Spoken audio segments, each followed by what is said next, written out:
कुछ कहेंगे? आप कुछ कहना चाह रहे हैं इस पर? देखिए, सबसे बड़ी बात यह है कि बार बार जो पूरा समाज है सनातनी, जिसे आप 90 या 95 करोड़ कहते हैं, मैं कहता हूं कि जब तक समाज नहीं जागेगा, सरकार का राष्ट्र बचाने का काम नहीं है। सरकार का काम है इस देश की सीमाओं की रक्षा करना, उसके लिए सेना है। इसके बारे में विपिन रावत जी स्वर्गीय ने एक लाइन कही थी जी कि भारत ढाई युद्ध में ग्रस्त है। ये ढाई युद्ध सबको पता है, ईस्टर्न बॉर्डर क्या है और वेस्टर्न बॉर्डर क्या है। वो जो आधा युद्ध है वो समाज को लड़ना होगा, उससे मीरास से कुछ नहीं होगा। आप खरीद लीजिए राफेल से आप देश की रक्षा कर सकते हैं, लेकिन समाज के सरोकार, मान्यताओं, परंपराओं की रक्षा के लिए हर सनातनी को लड़ना होगा, तभी होगी बात। बिल्कुल। तो क्या आपको नहीं लगता कि पहले एक ब्रेन वॉश कर रखा था, पीढ़ियों से ब्रेन वॉश किया हुआ था कि धारा 370 नहीं हट सकती है? मैं मानता हूं जो अब टूट रही है, ये जो मानसिक बात है ना, कि पहली बार अगर आप, अर्नब तो मेरे साथ के लोगों में से हैं, अगर आप देखें कि भारतीय राजनीति में जब भी चुनाव होते हैं, मुझे आज तक नहीं पता कि कहां से डाटा लाते हैं पत्रकार। जैसे ही चुनाव घोषित हो जाते हैं, फला कॉन्स्टिट्यूंसी में 5% यादव है, 3% दलित है, 4% ब्राह्मण, ये सब बताते हैं।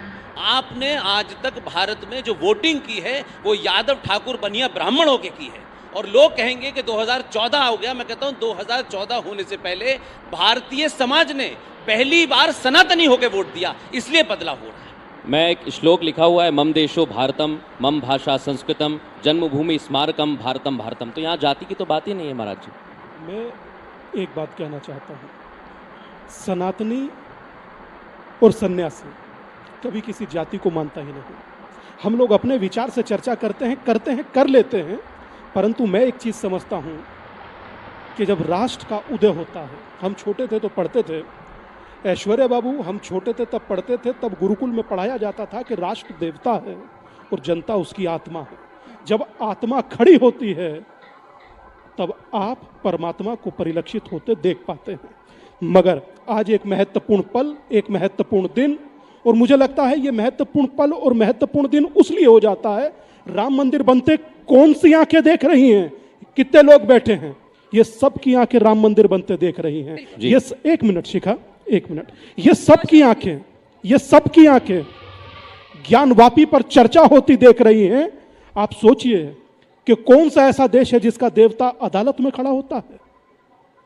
मेरे राम से लेकर के, मेरे एक सेकंड कंप्लीट करने दीजिए। जी राम से लेकर के महादेव तक, और महादेव से लेकर मैं जानता हूं फ्यूचर में कृष्ण तक अदालत में ही खड़े होंगे।